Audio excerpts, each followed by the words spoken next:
이제 1년이 가고 이제 마지막 주일을 우리가 맞이하게 되었습니다.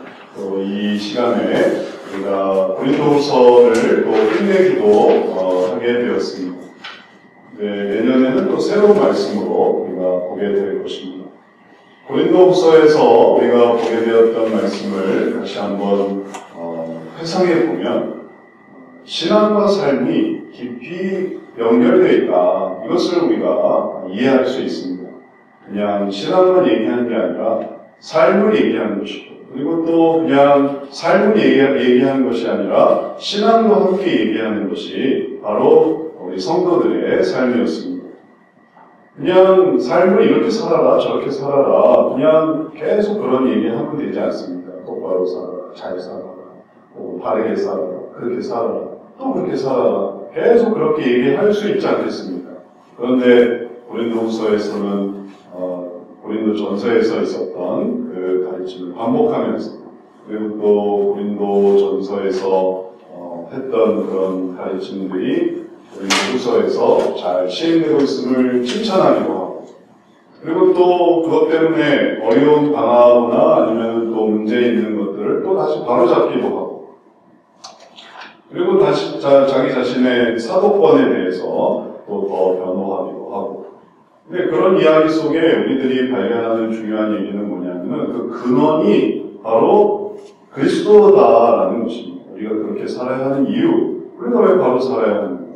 우리가 왜 하나님을 잘 믿어야 됩니까? 그럼 그거는 다 신앙과 관련이 되어 있는 거예요. 우리가 왜 똑바로 살아야 합니까? 우리가 왜 열심히 살아야 합니까? 우리가 왜 경건하게 살아야 합니까? 그건 다 그리스도와 연결되어 있기 때문에 그런 것이죠. 그래서 신앙과 삶의 연결을 생각해 보면 신앙이 삶을 그렇게 만드는 것이죠. 또 삶이 그렇게 만들어지는 이유는 신앙이 그렇기 때문에 그런 것입니다. 그러니까 이 두 개가 잘 조화를 이루는 것입니다. 예를 들어서 시계를 한번 생각해 보십시오. 시계, 정말 좋은 시계, 정교한 시계는 시계 내부를 딱 들여다보면 기가 막힙니다. 너무 오묘해요. 시계 내부가. 그래서 결과적으로 뭐가 일어나냐면 시간이 정확한 거예요. 시간이 정확해요. 근데 시간이 맞기도 하고 틀리기도 하고 또 이랬다 저랬다 또 가다가 섰다. 그러면 내부를 딱 열어보면 내부가 조잡해요. 내부가 부실해요. 내부 부품이 불량이에요. 그러니까 시계도 쌀 뿐만 아니라 역시 시계 품질도 별로 안 좋은 거예요. 겉으로 보이는데 왜 시간이 가다가 쓰다가 또 틀리고 맞고 왜 이럴까? 열어보면 엉망인 거죠. 부족함이 많은 거죠. 그래서 그런 거는 좀 이따가 좀 버릴 수밖에 없습니다. 안 맞습니다. 신앙도 마찬가지고 삶도 마찬가지고 왜 삶이 그럴까? 왜 삶이 그렇게밖에 안 될까? 당연히 그 안에 신앙의 문제가 있는 거예요. 그것이 그리스도 때문이고 그리스도를 위하고 하나님의 영광을 위하고 그런 생각이 없으니까 삶에서 이랬다 저랬다 뭐 이렇게 됐다 저렇게 됐다 자기 마음대로 자기 기분에 따라서 이렇게 하고 저렇게 하고 그러니까 이게 잘 이렇게 하나님 중심으로 되지가 않는 것입니다.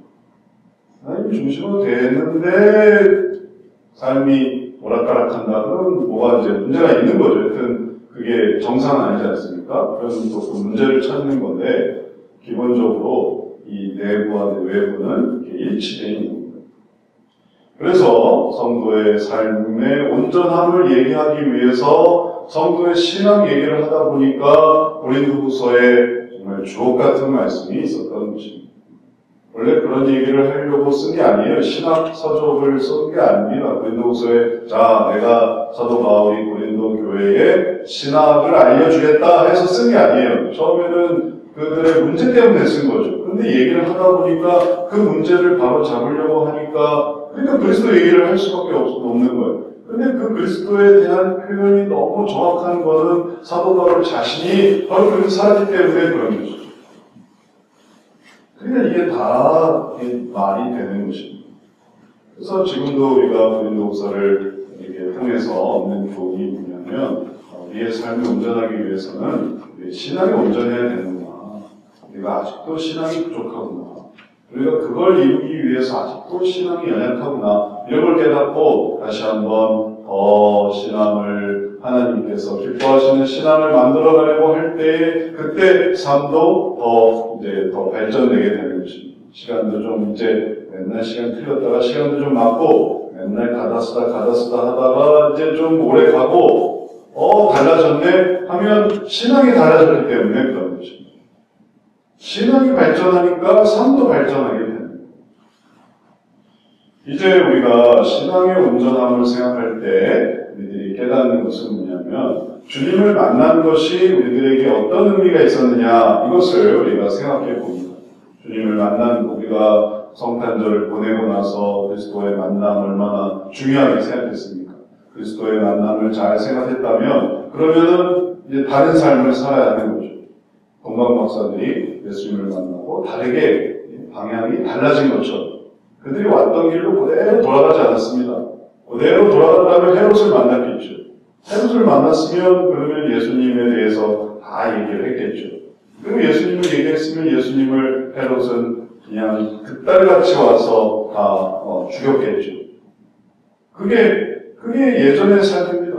늘 예수님 만나고 돌아가서 예수님 팔고 예수님 만나고 돌아가서 예수님 또 부인하고 예수님 만나고 예수님 돌아가서 예수님 험담하고 예수님 만나고 예수님 돌아가서 예수님 욕하고 그게 예수님 만나거나 말거나 상관없이 예수님 보고 가는 사람들이에요. 예수님 만났더니 예수님 별거 아니더라.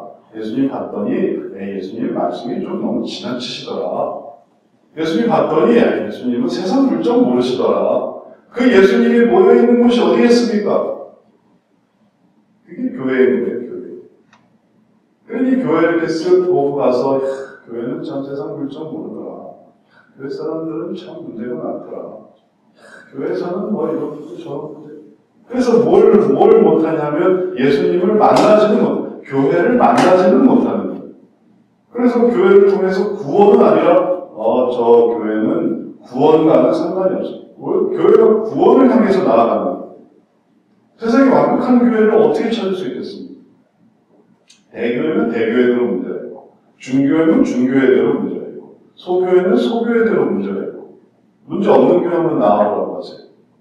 그런 거 찾을 수 있으면 제가 돈을 드릴게요.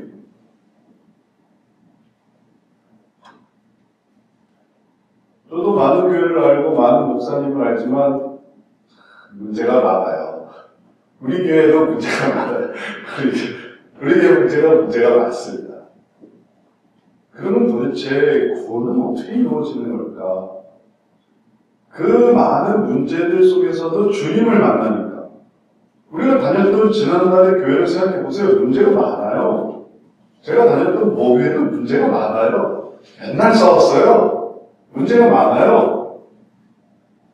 그런데 주님을 만났어요. 거기서 눈물을 흘렸습니다. 거기서 천국을 알게 됐습니다. 그러니까 원래 그렇구나 하는 걸 알게 됐어요. 문제가 많지만 주님께 구원을 받는 거예요. 제자들도 보십시오. 제자들도 얼마나 문제가 많습니다. 문제가 많습니다. 그들이 완벽하게 최고 엘리트의 성격 좋고 인격 좋고 말 잘하고 혹은 화평하고 또 한번 해보세요. 잘생기고 예쁘고 돈 많고 그러진 않는다. 못생겼고 돈도 없고 실력도 없고 모두 없고 성격도 안 좋고 이랬다 저랬다 하고 싸우기도 하고 그래도 그들이 구원을 향해서 나아가는 것은 하나님이 만나주셨기 때문에 그러니까 결국 구원은 하나님이 정말 그들을 인도해서 그 아비가 그 자녀를 아는같이 인도해서 그리고서 천국으로 가는 것이라서 그 한 사람 한 사람을 보면 별건 아니지만 그래서 거기서 트집 짜기 시작하면 구원은 받을 수가 없어요. 구원은 다닐 교회가 없습니다. 그러니 구원도 못 받는 거예요. 천국도 그럴 거예요. 천국도. 내가 거기 가서 뭐 하나. 차라리 지옥 갈래요. 지옥이 더 재밌어 보여요. 지옥이 더 많은 사람이 있어요. 지옥이 더 뭔가 아주 흥미진진하고 뭔가 내일을 알 수 없는 그런 어떤 오묘함이 있을 것 같아요. 그래서 지옥을 더 자청하는 사람도 있습니다.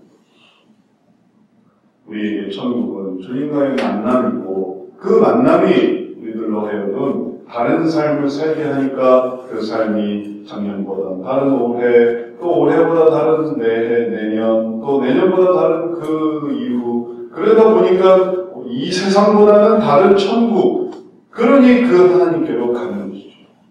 천국을 당대하게 나아갈 수 있는 것은 이 세상과는 또 다른 그 세계, 그래서 그 나라로 가는 거지. 하나님께서 보여주시는 천국도 우리 세상이랑 비교해 볼 때 거기에 뭐 재밌는 거 있습니까? 거기에 뭐 내가 익숙하던 거 있습니까? 뭐 내가 내 마음대로 할 수 있습니까? 이런 거 생각해 보면 천국도 그렇게 호감이 가는 그런 것이 아닐 수 있습니다. 중요한 건 주님과의 만남이라는 거죠. 그러면 이제 얘기가 달라지는 거죠. 이제 주님께서 우리들을 만나주시고 그 만남 속에서 하나님께로 나아가도록 하기 위해서 주님께서 행하시는 일들이 오늘 말씀에 나타납니다. 고린도후서 이제 우리가 결론을 이제 5장에서 이제 진도상 이제 5장에서 딱 결론을 내고 이제 마치려고 하는데 여기서의 핵심을 우리가 보게 됩니다. 모든 것이 하나님께로서 났으며 그가 그리스도로 말미암아 우리를 자기와 화목하게 하시고 또 우리에게 화목하게 하는 직분을 주셨으니 곧 하나님께서 그리스도 안에 계시사 세상을 자기와 화목하게 하시며 그들의 죄를 그들에게 돌리지 아니하시고 화목하게 하는 말씀을 우리에게 부탁하셨느니라. 도대체 화목이 몇 번 나오는 겁니까? 화목하게 하시고 화목하게 하시고 화목하게 하시고 그리고 화목하게 하는 말씀입니다. 화목이 중요해요. 화목하는 게 중요해요. 하나님과 화목하는 게 중요해요. 그래서 인간적인 부분, 뭐 다른 어떤 세상적인 부분 이런 거 다 넘어가서 주님과의 화목함을 생각하니까 때로는 뭐 인격적이지 않았고 때로는 뭐 화합되지 않았고 때로는 깨끗하지 않았고 때로는 뭐 멀었고 또 때로는 힘들었고 그래도 주님과의 그 화목함, 그 화목함을 생각하니까 이게 결론이 됩니다. 그 화목함, 주님과 화목하게 하려고 하는 그 의지, 그것이 우리가 하여금 다른 모든 것들을 다 내려놓고 주님께로 나오게 하는 근원이 된 것입니다. 그리고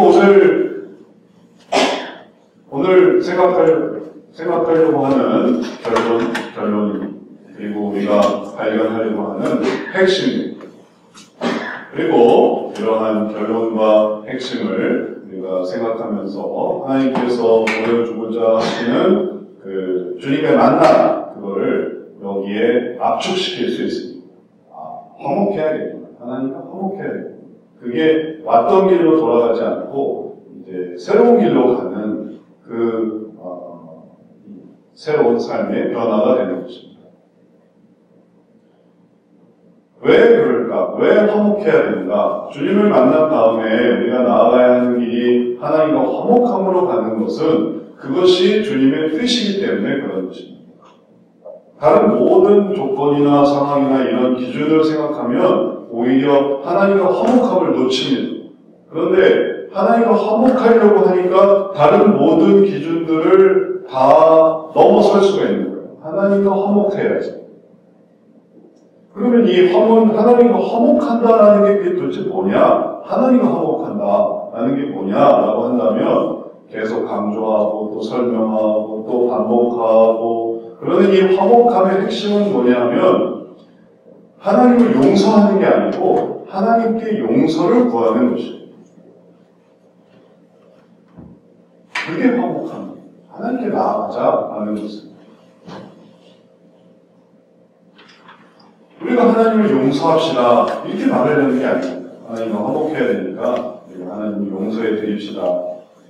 지난 한 해 하나님이 나한테 잘못한 게 많이 있는데 내가 용서해 드려야겠다. 그래서 내가 화해해야지.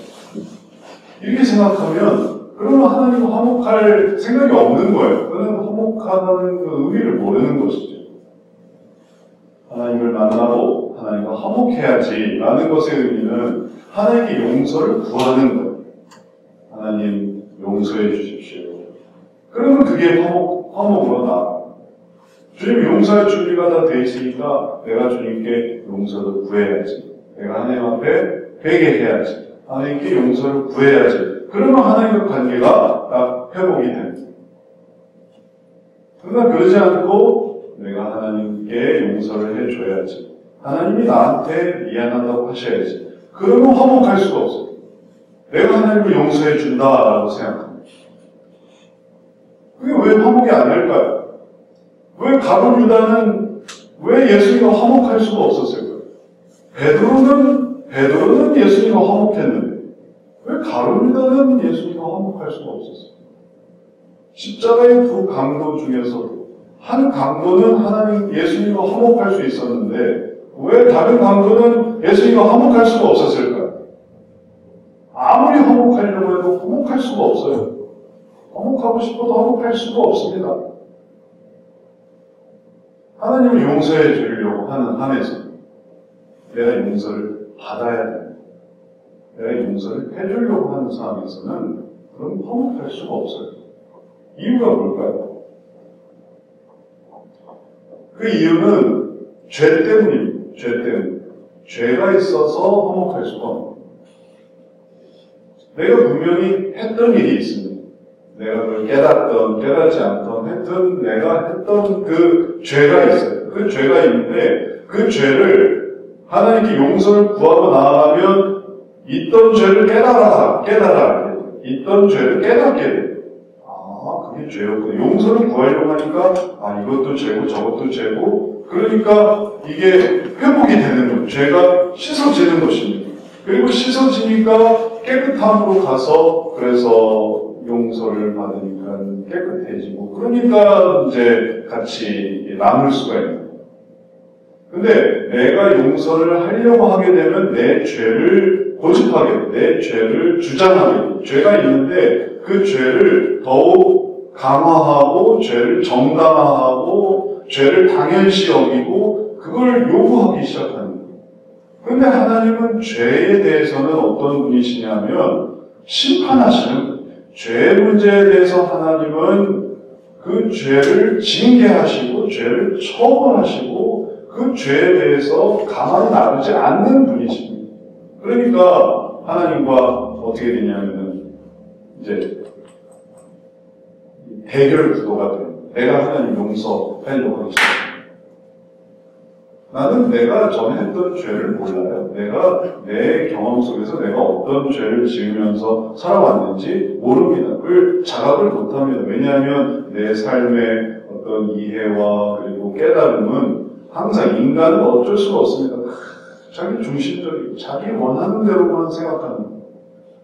그러니까 그게 다른 사람한테 뭐가 되고 뭐가 문제가 있고 뭐가 어려움이 있는지 그걸 잘 모릅니다. 자기의 이 입장에서만 생각하니까. 인간의 존재가 원래 그래요. 그래서 자기가 죄가 뭔지 몰라요. 그냥 내가 이렇게 그냥 막 다니고 혹은 또 내가 하려고 하는 거를 다 이루고 그러다 보니까 이게 사람들에게 막 죄가 일어나는데 그걸 알지 못하는 거예요. 근본적으로 인간은 원래 그렇습니다. 연약하니까 그런 거죠. 근데 그 연약함 속에서 내가 주님께 용서를 구해야지. 그리고 그 죄의 문제를 해결해야지. 내가 죄인이라는 것을 이해하고 그리고 가면은 용서를 구하려고 하는데 그게 다 용서가 돼요. 그래, 그것도 괜찮다. 다 용서가 되는 거예요. 애들이 하는 걸 생각해 보세요. 얼마나 용서하기 위해서 어른들이 참 준비되어 있습니까? 애가 넘어지고, 애가 울고, 애가 뭐 짜증내고, 그러면 다 용서가 되는 거예요. 애니까. 이 아이가 용서를 구하려고만 하면, 그러면 그게 다 용서가 돼요. 근데 아이인데 자기의 이 일들을 용서를 구하지 않으려고 하고, 그리고 그거를 또 반복하고, 또 계획하고, 그리고 그 다음에 나한테 와서 용서를 하세요. 아저씨가 지금 용서를 하셔야죠. 용서를 나한테 구하셔야죠. 이렇게 나오기 시작하면 이제 애가 아닌 거야, 이제. 용서를 해주려고 했더니 얘는 처벌이 필요한 애가 된 거야. 훈육이 필요한 애가 된 거야. 용서가 필요한 애가 아니라 용서를 받는 그런 어떤 가능성이 있는 아이가 아니라 거기에 대해서 처벌과 혹은 책임과 그리고 거기에 대한 잘못을 깨달아야만 하는 그런 아이가 된 것입니다. 안타깝게도 이 세상 사람들이 바로 그랬기 때문에 주님께서는 그 연약함을 아시사 그 화목을 위해서 그들의 죄를 그들에게 돌리지 아니하셨어요. 그래서 그 죄를 사해 주신 것입니다. 예수 그리스도를 통해 죄를 사해 주셔서 이제 죄값을 다 예수님이 치르고 그 다음에 그 죄의 용서를 이해하고 용서를 구하기만 합니다. 그러면 그 믿음이 변화되고 발전되면서 하나님께 화목되는 그런 삶으로 나아갈 수가 있습니다. 화목하게 하시려고 지금 죄를 물지 않으시는 것입니다. 근데 이러한 이야기가 세상 사람들에게는 너무 어렵습니다. 세상 사람들이 자기 고집이 있지요, 자존심이 있지요, 혹은 자기의 지금까지 이해가 있지요. 그런데 어느 날 갑자기 용서를 구하라, 하나님과 화목해라, 그래서 용서를 구하라. 이건 아주 어려운 일이에요. 괜찮습니다. 싫습니다. 혹은 거부가 되는 거예요. 내가 왜 용서를 구해야 돼? 내가 왜 하나님 앞에 화목해야 돼? 내가 왜 보이지 않는 혹은 또 존재하지 않는 것 같은 혹은 내가 느낄 수 없는 그 하나님이라는 분에게 왜 내가 용서를 구하고 납작 엎드리고 뭐 죄의 문제를 따지고 왜 그렇게 나아가야 되지? 그게 어려운 일이고 세상 사람들의 그 어려움을 생각해 보면 이게 쭉 이어져서 우리 자신도 그렇습니다. 내가 얼마나 지난 한 해 어렵게 사는데 나도 힘들었어요. 나도 괴로웠어요. 나도 슬펐어요. 나도 그 모든 것을 참았어요. 그런데 내가 왜 또 용서를 구하고 또 주님 앞에 왜 그렇게 나가야 됩니까? 나는 그렇게 못합니다. 내가 슬픈 거, 괴로운 거, 힘든 거 생각하면 나는 그렇게 못해요. 그러면 그게 세상 사람들하고도 되게 비슷한 어떤 어조가 돼버리는 거예요. 우리가 그렇게 생각하면 안 돼요. 세상 사람들의 그런 어떤 어조 속에 있는 그 잘못을 이해해야 돼요.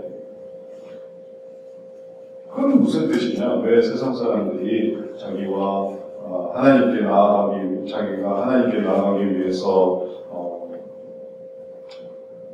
용서를 구하고 또 그 부분에 대해서 회개하고 왜 그게 어려운가 하면 자기가 아직 뭐가 있냐면은 고집이 있고 자존심이 있고 그리고 또 자기의 어떤 힘이 있고 자기의 능력이 있고 그런 게 다 있기 때문에 그렇습니다. 그러니까 하나님께 뭔가 잘못을 행하고 또 죄를 구하고 용서를 구하고 이런 게 안 되는 거예요.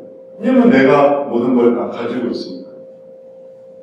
이제 하나님께서 그런 어려운 일들 혹은 어렵게 생각하는 이런 일들 때문에 하시는 것이 무엇인가 하면 직분을 만드셨어요. 화목하게 하는 직분, 말씀을 주셨습니다. 화목하게 하는 말씀. 그래서 화목하게 하는 직분과 화목하게 하는 말씀을 통해 지금 고집과 자존심과 자기의 모든 능력과 자기의 모든 권한을 갖고 있는 사람들한테 그 화목을 증거하게 하시는 거죠. 그게 누구냐? 그게 사도 바울이에요. 화목하게 하는 직분을 우리가 맡았다. 그래서 지금 이렇게 얘기하는 것이고 그리고 그렇게 하면서 화목의 말씀을 증거하고 있는 거예요. 너희가 화목해야 된다. 하나님께 회개해야 된다. 하나님께 용서를 구해야 된다. 그게 화목하게 하는 방식이다. 그것을 설명해 주고 있습니다.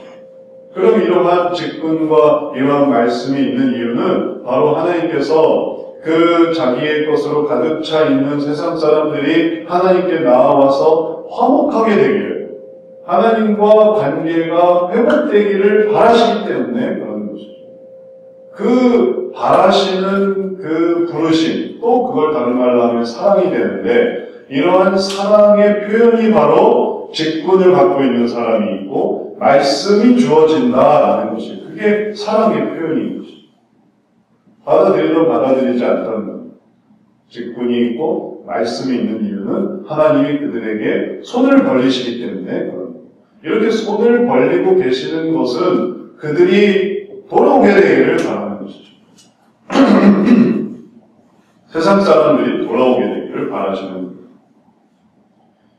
이게 하나님의 기조라면 우리도 그 기조 속에 영향 속에 있습니다.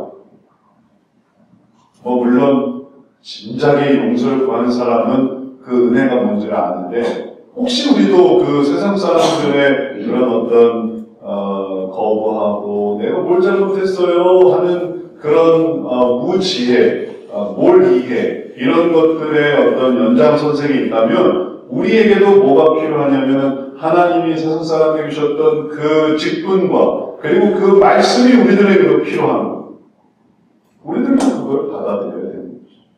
그리고 우리들도 그걸 받아들일 때 하나님이 우리들이 어떻게 되기를 원하시는구나라는 것을 깨닫게 되어야 되겠습니다.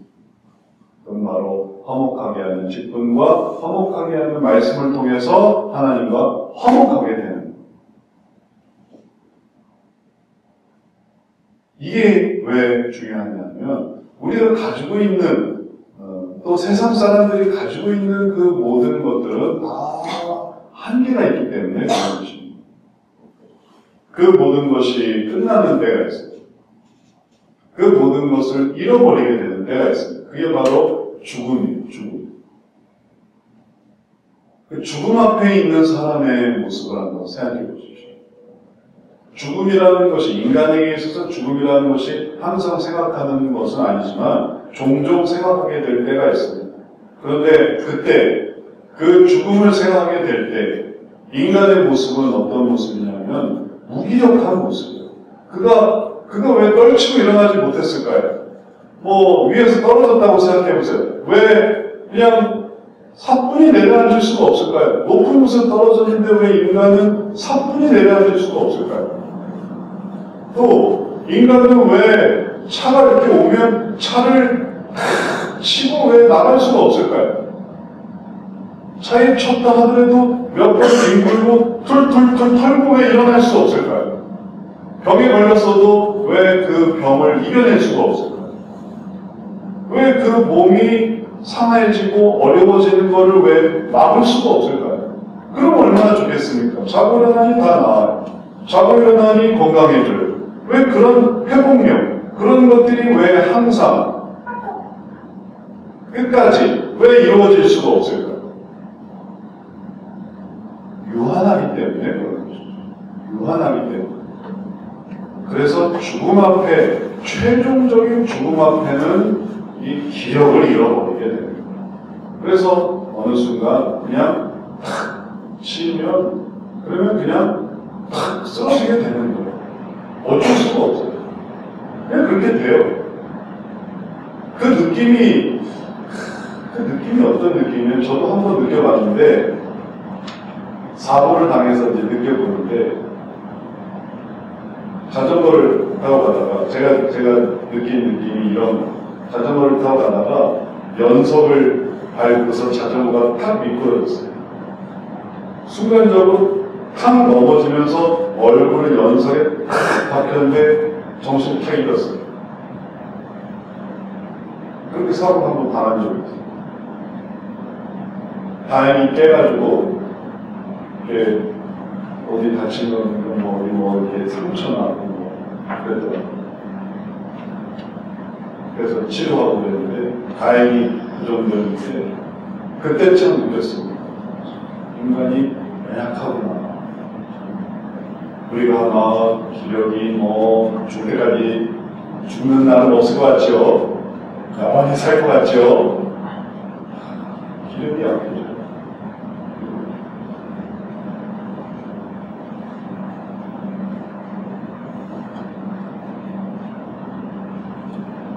아무리 건강한 사람도 어느 때는 이제 초점이 아니다. 초점.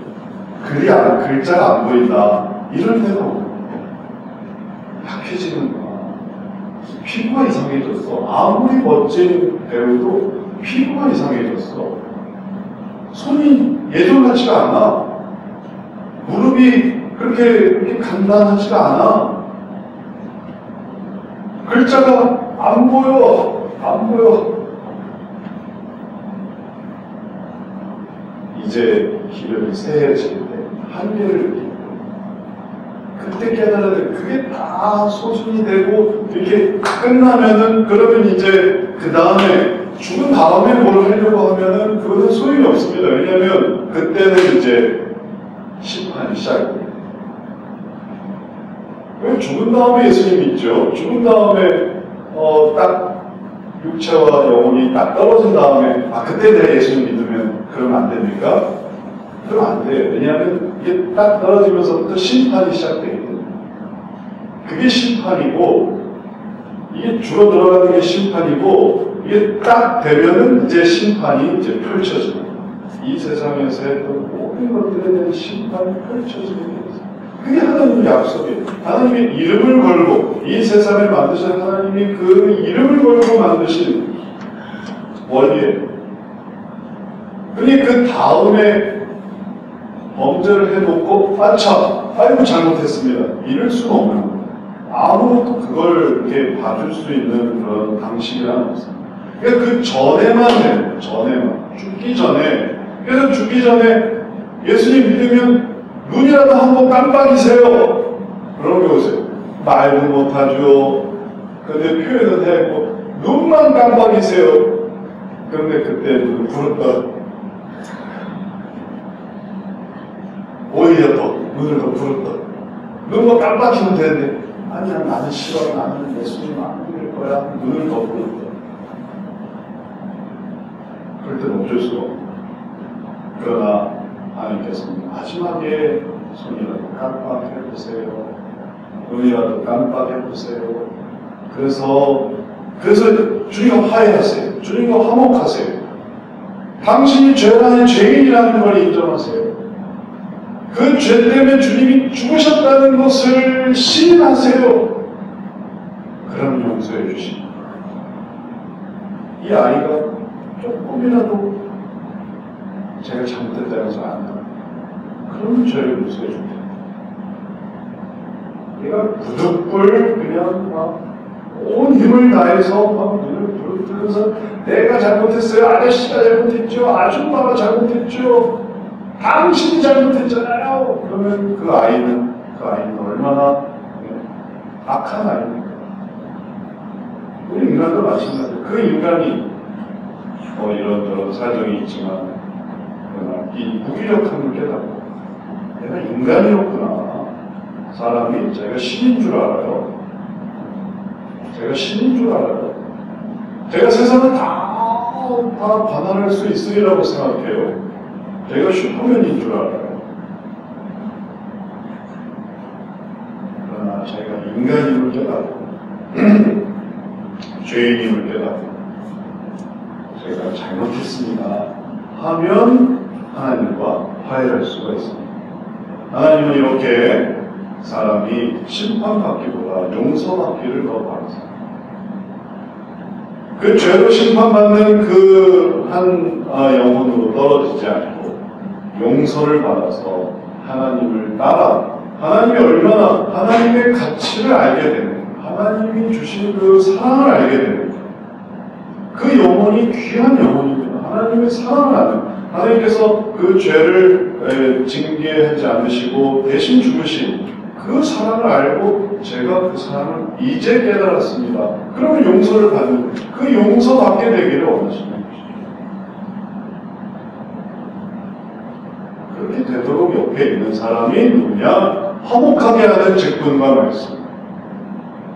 그 사람이 화목하게 하셔야 됩니다. 화목하셔야죠.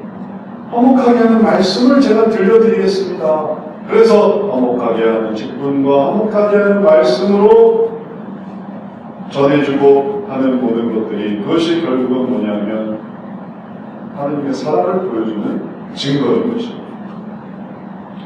이러한 증거를 우리가 가지고 또 나타낼 때 이제 우리의 삶의 의미가 달라지게 됩니다. 이게 중요하구나. 그래서 세상 사람들한테 화목하게 하는 직분과 화목하게 하는 말씀이 참 의미가 있는 거구나.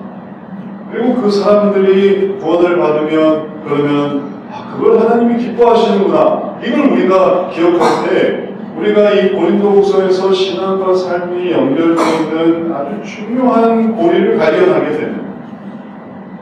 우리 인생에서 우리가 다 한 번씩 만나게 되는 장면이 있습니다. 장례식장. 장례식장은 어떤 식으로든지 만나요. 장례식장 안 가본 사람 있습니까? 다 애부터 우리가 살면서 장례식장을 가요. 장례식장을 가면서 우리가 다 예식을 하지 않습니까? 장례 예식을 종교에 따라서 기독교식으로, 불교식으로, 천주교식으로, 혹은 또 무교식으로, 혹은 유교식으로, 유교나 무교나 아니면은 본인의 종교든 아니면 가족의 종교든 하여튼 본인의 종교를 존중해서 그런 방식을 사용하기도 하고 아니면 남은 유가족들의 방식으로 해서 계속 장례식장에서 장례를 치르는 한 사람이 이 세상을 떠난 거죠. 나이가 들었던, 병으로 죽었던, 사고를 당했던 어떤 식으로든지 장례식장에서 한 영혼이 끝난 것을 우리가 보게 됩니다. 그럴 때가 있는 거잖아요. 죽을 때가 있는 거죠. 그러면 이런 걸 통해서, 이런 경험을 통해서 우리가 깨달을 법도 하죠. 우리가 인간이 참 부족하구나, 연약하구나, 그리고 한계가 있구나. 왜냐하면 장례식장에서 그는 더 이상 이 기력이 없는 것, 생명이 없습니다. 그래서 그는 그냥 시신이 되시는 것이죠. 고인이 되시는 거예요.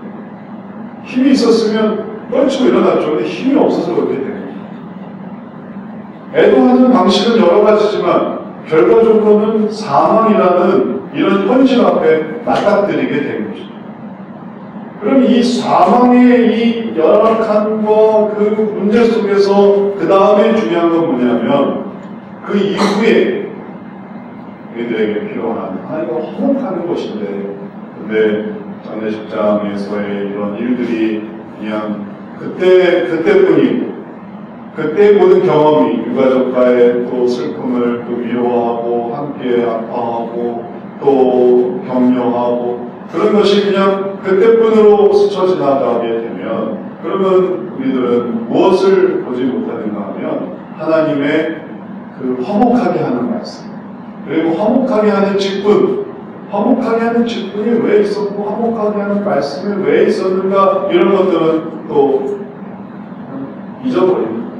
그러니 장례식장의 경험이 그냥 그걸로 끝나는 거예요. 그리고 다시 나오면 장례식장 갔다가 다시 나오면 그날 다시 원 상태로 돌아오고 장례식장을 가고 장례식 나오고 장례식 가고 얼마나 많은 장례식이 있겠습니까? 얼마나 많은 장례식의 경험이 있었겠습니까?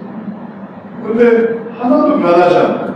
장례식을 할 때마다 항상 하나님과의 회복은 이루어지지 않고 하나님과의 화해는 이루어지지 않고 하나님과의 화목은 이루어지지 않는다면 그것은 얼마나 안타까운 것입니다. 이제 우리가 하나님께 어떤 직분과 어떤 말씀이 있냐면 이 세상에서의 끝이 이 세상에서 끝나는 이런 모든 것에 관한 이야기가 아닌 이 세상에서 이제 다음 세상으로 시작한 다음 세상으로의 연결을 바라보는 그러한 소망이 있습니다. 그게 화목하게 하시는 직분과 화목하게 하는 말씀. 이 세상에서의 삶이 끝날 때 하나님께로의 시작이 펼쳐지는 것입니다. 그리고 그러한 것을 우리들이 먼저 보게 되면 그러면 그것이 우리들에게 주신 직분과 말씀의 의미입니다. 고린도후서 이제 마지막 오늘 말씀의 마지막 부분에 이러한 내용이 있습니다. 그 간절한 마음을 이 장례식장의 반대로 한번 생각해 보십시오. 그러므로 우리가 그리스도를 대신하여 사신이 되어 하나님이 우리를 통하여 너희를 권면하신 것 같이 그리스도를 대신하여 간청하는 너희는 하나님과 화목하라. 그 직분을 받는 사람이 그리스도를 대신하여서 간청하는 거예요. 너희는 하나님과 화목하라. 하나님이 죄를 알지도 못하신 이를 우리를 대신하여 죄를 삼으신 것은 우리로 하여금 그 안에서 하나님의 의가 되게 하려 하심이라. 이게 화목의 말씀이에요. 하나님이 부르고 계시는 거예요. 너희가 하나님 앞에서 의가 되게 하려고 하신다. 그러니 그거를 사신이 되어서 그리스도를 대신한 사신이 돼서 그래서 간청하면서 하나님과 화목하십시오 라고 한다면 그 사람은 어느 편에 있겠습니까? 하나님 편에 있는 거죠. 하나님 편에서 막 손짓하는 거죠. 이리 오세요. 이리 오십시오. 하나님 화목하세요. 용서를 구하고 회개하고 하나님과 화목하세요. 그 직분이 있고 그 말씀이 있어서 그래서 화목을 부르는 그게 바로 고린도후서의 말씀입니다. 장례 식장에 오라는 말씀이 아닙니다. 죽었으니 그를 애도합시다 라고 하는 말씀이 아니에요. 천국에서 부르는 그 부름입니다. 천국으로 오세요. 이제 우리가 둘 중 하나일 수 있습니다. 화목하게 되거나 화목하게 하거나. 주님을 만났습니다. 내가 하나님과 화목하게 되었지. 또는 내가 하나님과 화목하게 해야지. 다른 누군가를 하나님과 화목하게 해야 돼. 아니면 내가 하나님과 화목하게 돼야 돼. 그럼 이게 우리의 보람이고 의미. 고린도후서를 통해서 우리가 이것을 깨닫습니다. 그래서 하나님과 화목하라는 이 신앙의 기조가 그들의 삶을 바꾸는 거죠. 그래, 이렇게 하면 안 되지. 하나님과 화목해야지. 제가 잘못했습니다. 어떤 본질적인 그런 불신앙에서 신앙으로 돌아올 때의 잘못함도 있고, 신앙에서 어제보다 오늘 어제 잘못했지. 제가 잘못했습니다. 그러면 주님은 화목하게 되는 거예요. 내가 그때 왜 그랬을까? 그러면 그게 더 발전되는 거예요. 아이러니하죠? 내가 그걸 깨달으면 발전하는 거고, 내가 하나도 잘못한 건 없어. 그러면 퇴보하는 거예요. 그냥 왜냐하면 뭔가 잘못했는데 잘못한 게 없다고 하니까 그걸 계속할 거니까 계속 퇴보하는 건데, 내가 그때 왜 그랬을까? 내가 그때 왜 더 지혜롭게 못했을까? 왜 더 사랑으로 못했을까? 왜 더 믿음을 갖지 못했을까? 왜 더 성실하지 못했을까? 잘못했습니다. 그럼 이거는 더 발전되는 거예요. 그러니까 하나님과 화목하게 됩니다. 또 누군가를 회개하세요 라고 말하는 건 그 사람을 아주 기분 나쁘게 혹은 그 사람을 면박 주고 하는 게 아니라 하나님과 화목하게 되게 하는 거죠. 당신이 그것만 안 하면 그러면 하나님과 화목하게 되죠. 화목하게 하십시오. 이게 화목하게 하는 직책이자 직분이자 또 말씀이고, 이런 것이 있는 것은 뭐의 증거라고요? 하나님 우리를 사랑하시는 것을 증거. 우리를 사랑하시니까. 우리를 내버리셨으면 화목하게 하는 직분도 없습니다. 화목하게 하는 말씀도 없어요. 우리를 내버리셨습니다. 그러나 우리를 사랑하시니까 화목하게 하는 직분이 있고 화목하게 하는 말씀이 있고, 그러니까 우리가 깨닫는 거예요. 그래서 우리가 하나님 안에서 화목하게 하면서 화목하게 되면서 살아가는구나. 그러니까 우리가 바로 이런 사람입니다. 화목하면서 하나님과 화목하게 하면서, 화목하게 하면서 화목하면서, 화목하면서 하나님 화목하게 하면서. 하나님에 있는 사람들은 다 지금 둘 중에 하나를 하는 거나 둘 다 하거나, 화목하면서 화목하게 하거나, 아니면 화목하게 하거나. 하나님과 화목한 사람이 돼요. 말씀을 마치겠습니다. 고린도후서를 끝내면서 우리들은 하나님과 화목하기를 원하는 사람이 되어야 되겠습니다. 그게 고린도후서의 결론입니다. 결론, 이 신앙 하나님과 화목하게 됩시다. 화목하게 합시다. 그러니 고린도 교회가 그 말씀을 듣고 화목하게 되고 우리도 마찬가지입니다. 우리가 이 한 해에 화목하는 게 중요합니다. 이걸 우리가 깨닫고 또 그렇게 되고 또 그런 소망을 갖고 내년은 더 화목해야지, 더 회개해야지. 제가 그들을 구원하지 못한 것을 더 회개합니다.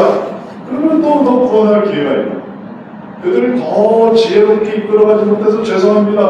그러면 그들을 더 지혜롭게 할 만한 거고, 우리 나라를 발전시키지 못해서 죄송합니다. 그러면 나라를 더 발전시킬 수 있는 거고, 얼마나 그 이치가 그렇게 됩니다. 하나님의 나라를 생각합니다. 하나님과 더욱더 화목하게 되는 우리 모두 되시기를 주의 이름으로 축원합니다. 사랑해 주님.